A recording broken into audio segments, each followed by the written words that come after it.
Hi ಎಲ್ಲರಿಗೂ ನಮಸ್ಕಾರ. ಎಲ್ಲರೂ ಹೇಗಿದ್ದೀರಾ? ಇವತ್ತು ನಾನು ತೋರಿಸ್ಕೊಡ್ತಾ ಇರೋದು ಅವರೆಕಾಳು ಹುಳಿ. ಹಳ್ಳಿಗಳ ಕಡೆ ಹೆಂಗೆ ಮಾಡ್ತೀವಿ ಅದೇ ಥರ ಅವರೆಕಾಳು ಹುಳಿ ನಾನು ಇವಾಗ ನಿಮ್ಗೆ ತೋರಿಸ್ಕೊಡ್ತಾ ಇರೋದು.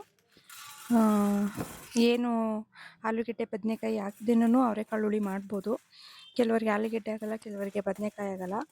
ಸೊ ಅದೆರಡು ಸ್ಕಿಪ್ ಮಾಡಿ ಇನ್ನು ಇದಕ್ಕೆ ಮೇಯ್ನ್ ಆಗಿ ಬೇಕಾಗಿರೋದು ಅದ್ರ ರಿಪ್ಲೇಸ್ಮೆಂಟಿಗೆ ಬೇಕಾಗಿರೋ ಒಂದು ಐಟಮ್ನ ಹಾಕಿ ಮಾಡ್ತಾಯಿದ್ದೀನಿ. ತುಂಬ ರುಚಿಯಾಗಿರುತ್ತೆ. ನೀವು ಅದು ಆಲೂಗೆಡ್ಡೆ ಬದನೆಕಾಯಿ ಹಾಕಿಲ್ಲ ಅಂದರೂ ಈ ಥರ ಅವರೆಕಾಳು ಹುಳಿ ಮಾಡ್ಕೊಂಡು ತಿಂದು ನೋಡಿ, ಮತ್ತೆ ಮತ್ತೆ ಮಾಡ್ಕೊಂಡು ತಿಂತೀರಾ. ತುಂಬ ಚೆನ್ನಾಗಿರುತ್ತೆ. ಫಸ್ಟಿಗೆ ಒಂದು ಚಿಕ್ಕ ಲೋಟ ಅವರೆಕಾಳು ತೊಗೊಂಡಿದ್ದೀನಿ, ಯಾಕಂದರೆ ಯಾರೂ ಜಾಸ್ತಿ ಹುರಿದಿರೋ ಅವರೆಕಾಳು ತಿನ್ನೋಕ್ಕೆ ಇಷ್ಟಪಡಲ್ಲ. ಅದಕ್ಕೆ ಒಂದು ಚಿಕ್ಕ ಲೋಟ ಅವರೆಕಾಳನ್ನ ಸ್ವಲ್ಪ ಪುಟ ಆಗೋ ಥರ, ಅಂದರೆ ಸ್ವಲ್ಪ ಅದು ದಪ್ಪ ಆಗೋ ಥರ ಹುರ್ಕೊಳ್ಳಿ. ಗಮ್ ಅಂತ ಸ್ಮೆಲ್ ಬರುತ್ತೆ ಅವರೆಕಾಳ್ದು. ಅಲ್ಲಿವರೆಗೂ ಹುರ್ಕೊಂಡು ಅದೇ ಬಾಣಲಿಗೆ ನೀರು ಹಾಕ್ಬಿಟ್ಟು ಎತ್ತಿಡ್ತಾ ಇದ್ದೀನಿ. ಸ್ವಲ್ಪ ನೆಂದರೆ ಅದು ಗಟ್ಟಿ ಇರೋದು ಇಷ್ಟಪಡ್ತಾರೆ ಕೆಲವರು, ಹುರಿದಿರೋದು. ಆದರೆ ನಮ್ಗೆ ಇಷ್ಟ ಆಗಲ್ಲ. ಅದನ್ನು ಕುಕ್ಕರಲ್ಲಿ ಬೇಯಿಸ್ಕೊಂಡ್ಬಿಡ್ತೀನಿ ಒಂದೆರಡು ವಿಸಿಲು. ಆಗ ಸ್ವಲ್ಪ ಮೆತ್ತಗಿರುತ್ತೆ, ತಿನ್ನೋಕ್ಕೂ ಚೆನ್ನಾಗಿರುತ್ತೆ. ಇವಾಗ ಮತ್ತೆ ಒಂದು ಕುಕ್ಕರ್ ಇಟ್ಕೊಂಡು ಅದಕ್ಕೆ ಒಂದೆರಡು ಸ್ಪೂನಷ್ಟು ಎಣ್ಣೆ ಹಾಕ್ಕೊಂಡಿದ್ದೀನಿ. ಮತ್ತು ಸಾಸಿವೆ, ಒಣಗಿದ ಮೆಣಸಿನ್ಕಾಯಿ.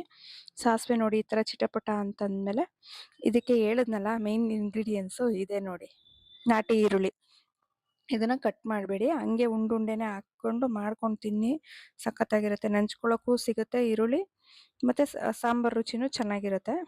ಅದಾದಮೇಲೆ ಸ್ವಲ್ಪ ಕರಿಬೇವು, ಹಸಿ ಕರಿಬೇವು ಇರಲಿಲ್ಲ, ಸೊ ಒಣಗಿರೋ ಕರಿಬೇವು ಹಾಕಿದ್ದೀನಿ. ಅದಾದಮೇಲೆ ಟೊಮೊಟೊ. ಇದಕ್ಕೆ ಮೇಯ್ನಾಗಿ ಹುಳಿನೇ ಅಲ್ವಾ ಇಂಪಾರ್ಟೆಂಟು, ಅದಕ್ಕೆ ಒಂದು 3-4 ಹುಳಿ ಟೊಮೊಟೊ ಹಾಕ್ಕೊಂಡಿದ್ದೀನಿ, ಮೀಡಿಯಮ್ ಸೈಜ್ದು. ಇದೆಲ್ಲ ಚೆನ್ನಾಗಿ ಬೇಯಲಿ. ಈರುಳ್ಳಿ ಏನು ತುಂಬ ಬೇಯಬೇಕಂತ ಏನಿಲ್ಲ, ಸ್ವಲ್ಪ ಒಂಚೂರು ಎಣ್ಣೆಲಿ ಹುರಿದ್ಬಿಟ್ಟು ಅದ್ರ ಜೊತೆ ಟೊಮೊಟೊ ಕರಿಬೇವು ಹಾಕ್ಕೊಂಡಿದ್ದೀನಿ. ಟೊಮೊಟೊ ಸ್ವಲ್ಪ ಸಾಫ್ಟ್ ಆದಮೇಲೆ, ಯಾಕಂದರೆ ಗಟ್ಟಿ ಗಟ್ಟಿ ಇರುತ್ತೆ, ನೀರಲ್ಲಿ ಬೇಯಲ್ಲ ಟೊಮೊಟೊ, ಸೊ ಸ್ವಲ್ಪ ಎಣ್ಣೆಲೇ ಬೇಯಿಸ್ಕೊಂಬಿಡೋಣ.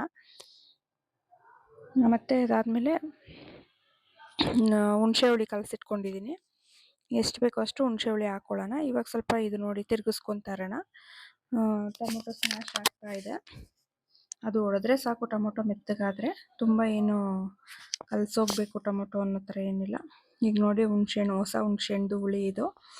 ಫಸ್ಟ್ ಟೈಮ್ ಸಾಂಬಾರು ಮಾಡ್ತಾ ಇದ್ದೀನಿ ಹೊಸ ಹುಣಸೆಹಣ್ಣಲ್ಲಿ. ಎಷ್ಟು ಬೇಕೋ ಅಷ್ಟು ಹುಳಿ ಬಿಟ್ಕೊಂಡು ನಮ್ಗೆ ನೀರು ಎಷ್ಟು ಬೇಕೋ ಸಾಂಬಾರು ಅಷ್ಟು ಹೆಚ್ಚಿಸ್ಕೊಳ್ಳೋಣ. ಹೆಚ್ಚಿಸ್ಕೊಂಡು ಇದಕ್ಕೆ ಒಂದು 2 ಟೀ ಸ್ಪೂನಷ್ಟು ಸಾಂಬಾರು ಪುಡಿ ಹಾಕ್ಕೋತಾ ಇದ್ದೀನಿ. ಈ ಸಾಂಬಾರು ತೆಳ್ಳಗಿದ್ರೇ ಕುಡಿಯೋಕ್ಕೂ ಚೆಂದ, ಅನ್ನ ಮುದ್ದೆಗೆ ಎಲ್ಕಾರು ತುಂಬ ಚೆನ್ನಾಗಿರುತ್ತೆ. ಅಷ್ಟೇ ನೋಡಿ, 2 ಟೀ ಸ್ಪೂನಷ್ಟು ಹಾಕ್ಕೊಂಡಿದ್ದೀನಿ. ಆಮೇಲೆ ನಮ್ಮದು ಸಾಂಬಾರು ಪುಡಿ ಸ್ವಲ್ಪ ಮನೇಲೇ ಮಾಡಿರೋದು, ಖಾರ ಇದೆ, ಹೋಟೆಲ್ಗೆ ಅಂತ ಮಾಡಿಸ್ಕೊಂಡಿದ್ದೆ, ಸೊ ಸ್ವಲ್ಪ ಸ್ಟ್ರಾಂಗ್ ಆಗಿದೆ. ನೀವು ಖಾರ ಇಲ್ಲ ಅಂದರೆ ಇನ್ನೊಂದು ಸ್ವಲ್ಪ ಹೆಚ್ಚಿಸ್ಕೊಬೋದು. ಆಮೇಲೆ ಸಾಂಬಾರು ಗಟ್ಟಿ ಬೇಕು ಅಂದ್ರೂ ಹಾಕ್ಕೋಬೋದು. ಆಮೇಲೆ ರುಚಿಗೆ ತಕ್ಕಷ್ಟು ಉಪ್ಪು. ಹಸಿ ತೆಂಗಿನ ತುರಿ ಹಾಕಿದ್ರೆ ತುಂಬ ಚೆನ್ನಾಗಿರುತ್ತೆ. ನಮ್ಮ ಮನೇಲಿ ಎಲ್ಲ ನೀರೆಲ್ಲ ಸುಂಡೋಗ್ಬಿಟ್ಟು ಡ್ರೈ ಆಗಿಬಿಟ್ಟಿತ್ತು ಕಾಯೆಲ್ಲ, ನಾನು ಅದನ್ನೇ ಹಾಕೋತಾ ಇದ್ದೀನಿ ಸ್ವಲ್ಪ, 1 ಸ್ಪೂನಷ್ಟು ಕಾಯಿ ತುರಿ. ಅದಾದಮೇಲೆ ಈಗ ನೀರು ಕುದಿಯೋಕ್ಕೆ ಸ್ಟಾರ್ಟ್ ಆಗುತ್ತೆ ನೋಡಿ. ಈಗ ಒಂದು ಕುದಿ ಕುದಿದ್ಮೇಲೆ ಕಾಳು ಹಾಕ್ಬಿಟ್ಟು ವಿಸಿಲ್ ಮುಚ್ಚಿಬಿಡೋಣ. ವಿಸಿಲ್ ಮುಚ್ಚಿಬಿಟ್ಟು ಒಂದೆರಡು ವಿಸಿಲ್ ಬರ್ಸ್ಕೊಳ್ಳೋಣ, ಯಾಕಂದರೆ ಕಾಳೆಲ್ಲ ಈರುಳ್ಳಿ ಎಲ್ಲ ಉಂಡೆನೇ ಹಾಕಿದ್ದೀವಲ್ವ, ಸ್ವಲ್ಪ ಒಳಗಡೆ ಎಲ್ಲ ಬೆಂದಿದ್ರೆ ಚೆನ್ನಾಗಿರುತ್ತೆ ತಿನ್ನೋಕ್ಕೆಲ್ಲ ಅಂತ. ನೋಡಿ 2 ವಿಸಿಲ್ ಆದಮೇಲೆ ಸಾಂಬಾರು ಈ ಥರ ಇದೆ. ಸಾಕು, ಇಷ್ಟು ತೆಳ್ಳಗಿದ್ರೆ ಮುದ್ದೆಗೆ ಅನ್ನಕ್ಕೆಲ್ಲ ತುಂಬ ಚೆನ್ನಾಗಿ ಸೆಟ್ ಆಗುತ್ತೆ. ವಿಡಿಯೋ ಪೂರ್ತಿ ನೋಡೋದಕ್ಕೆ ತುಂಬ ಥ್ಯಾಂಕ್ಸ್ ಎಲ್ಲರಿಗೂ.